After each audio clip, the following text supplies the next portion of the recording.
Assalamualaikum warahmatullahi wabarakatuh. Kembali lagi hari ini kita akan mempelajari mata kuliah pembelajaran IPA SD dan materi kali ini tentang bab 4 kurikulum pembelajaran IPA SD.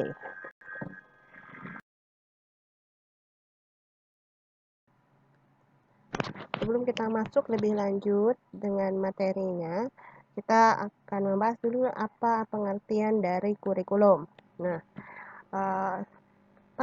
kita pasti semuanya pernah mendengar istilah kurikulum ya, apalagi semenjak pergantian kurikulum dari KTSP ke kurikulum 2013 itu sudah mengalami banyak sekali pro dan kontra ya. Kurikulum itu sangat penting bagi pendidikan. Dalam setiap jenjang pendidikan formal, kurikulum itu memiliki kedudukan yang penting. Kurikulum biasanya dijadikan sebagai patokan atau pedoman untuk mengarahkan segala aktivitas pendidikan, segala aktivitas pembelajaran demi tercapainya tujuan pendidikan. Secara umum, kurikulum berasal dari bahasa Yunani kurer yang berarti berlari. Arti lainnya adalah jarak yang harus ditempuh. Dalam dunia pendidikan, kurikulum memiliki pengertian sebagai suatu rencana pendidikan yang memberikan pedoman dan pegangan tentang jenis, lingkup, urutan, isi, serta proses pembelajaran. Konsep kurikulum kemudian semakin berkembang seiring berjalannya waktu. Oleh karena itulah kurikulum akan senantiasa diperbarui. Karena itulah kita di Indonesia mengenal banyak sekali kurikulum. Ada kurikulum KTSP, ada kurikulum 2013, ada kurikulum CBSA, dan banyak lagi.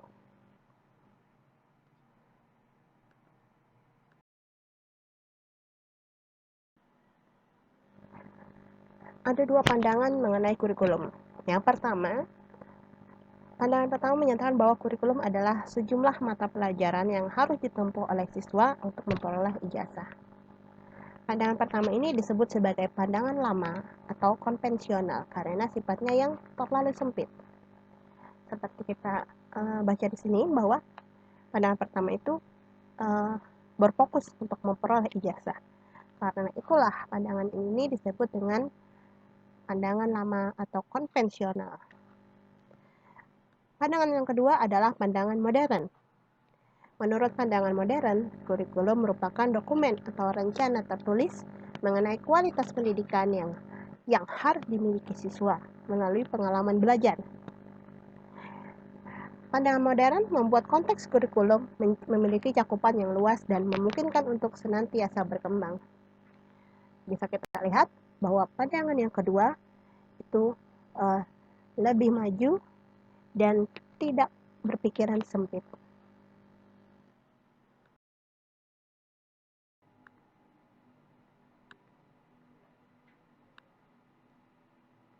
Selanjutnya mengenai ruang lingkup kurikulum IPA DSD. Pendidikan IPA DSD tentu saja tidak terlepas dari yang namanya kurikulum. Adapun latar belakang dibutuhkannya kurikulum pendidikan IPA SD adalah pendidikan IPA diharapkan dapat menjadi wahana bagi peserta didik untuk mempelajari diri sendiri dan alam sekitar. Maka akan selalu ada hubungan dengan prospek pengembangan lebih lanjut dalam penerapan di dalam kehidupan sehari-hari. IPA diperlukan dalam kehidupan sehari-hari untuk memenuhi kebutuhan manusia melalui pemecahan masalah-masalah yang dapat diidentifikasikan. Pembelajaran IPA sebaiknya dilaksanakan secara inquiry ilmiah atau scientific inquiry untuk menumbuhkan kemampuan berpikir, bekerja, dan bersikap ilmiah serta mengkomunikasikannya sebagai aspek penting dari kecakapan hidup. Adapun ruang lingkup IPA SD ada 4. Yang pertama adalah makhluk hidup dan proses kehidupan. Yang kedua, benda serta sifat dan kegunaannya. Yang ketiga, energi dan perubahannya. Dan yang keempat adalah bumi serta alam semesta.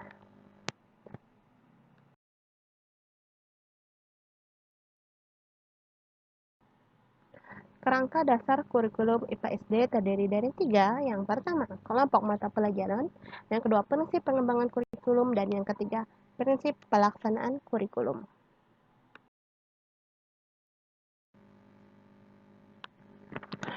Kurikulum tingkat satuan pendidikan atau dikenal juga dengan kurikulum KTSP, jenjang pendidikan dasar dan menengah dikembangkan oleh sekolah dan komite sekolah yang berpedoman pada standar kompetensi lulusan dan standar isi, serta panduan penyusunan kurikulum yang dibuat oleh BSNP. Sedangkan untuk kurikulum 2013 dikembangkan oleh pemerintah dengan memberikan patokan kompetensi dasar dan kompetensi inti yang kemudian harus dikembangkan secara integratif dengan pengetahuan yang lainnya. Adapun untuk prinsip pengembangan kurikulum ada 7. Yang pertama, berpusat pada potensi, perkembangan, kebutuhan, dan kepentingan peserta didik dan lingkungannya. Yang kedua, beragam dan terpadu. Ketiga, tanggap terhadap perkembangan iptek dan seni. 4. Relevan dengan kebutuhan kehidupan. 5. Menyeluruh dan berkesinambungan. 6. Belajar sepanjang hayat. Dan yang ketujuh, seimbang antara kepentingan nasional dan kepentingan daerah.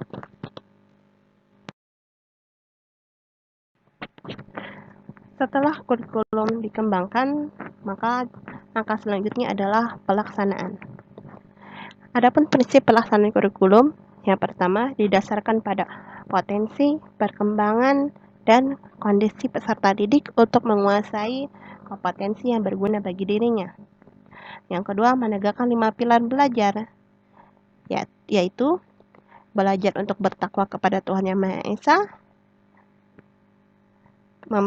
memahami dan menghayati, melaksanakan dan berbuat secara efektif, hidup bersama dan berguna bagi orang lain,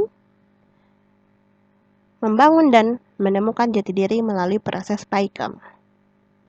Yang ketiga,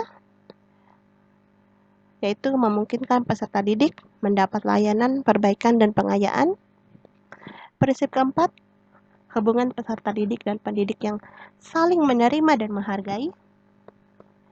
Kelima, menggunakan pendekatan multisinergi, multimedia, sumber belajar dan teknologi yang memadai, dan memanfaatkan lingkungan sekitar sebagai sumber belajar. Yang keenam, mendayagunakan kondisi alam, sosial, dan budaya. Dan yang ketujuh, mencakup seluruh komponen kompetensi mata pelajaran, muatan lokal, dan pengembangan diri.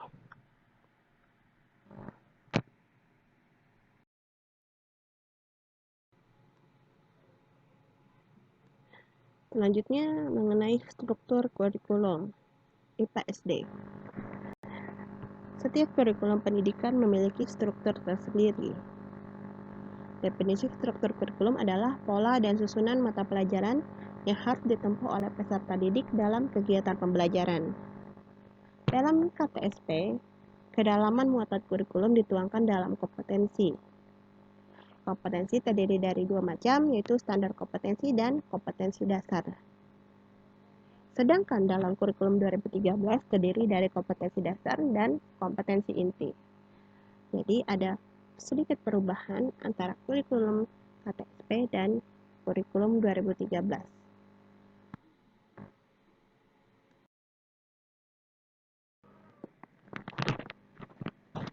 Tujuan pembelajaran IPA di SD yang terangkum dalam latar belakang mata pelajaran IPA menegaskan bahwa pembelajaran IPA bertujuan untuk menumbuhkan kemampuan berpikir, bekerja, dan bersikap ilmiah melalui inquiry ilmiah dan mengkomunikasikannya sebagai aspek penting kecakapan hidup untuk mengembangkan kemampuan menerapkan konsep IPA yang dimiliki siswa melalui pembelajaran saling temas dalam bentuk kegiatan merancang dan membuat suatu karya. Oleh karena itu, dalam pelaksanaan pembelajaran IPA harus selalu menerapkan pesan dalam 2 tujuan pembelajaran tersebut, yakni inquiry ilmiah dan berorientasi pada pembelajaran saling temas. Pembelajaran IPA harus yang pertama, tidak melalui pemindahan pengetahuan atau transfer pengetahuan dari guru kepada siswa.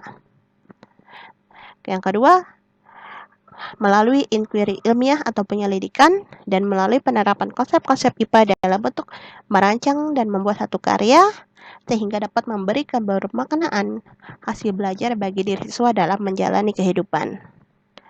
Jadi, di sini siswa diharuskan untuk aktif bekerja, melakukan penyelidikan, dan menerapkan konsep-konsep IPA dalam bentuk perancangan atau membuat suatu karya. Tidak ada lagi istilah transfer pengetahuan dari guru kepada siswa. Tidak ada lagi istilah siswa pasif dan guru yang lebih aktif.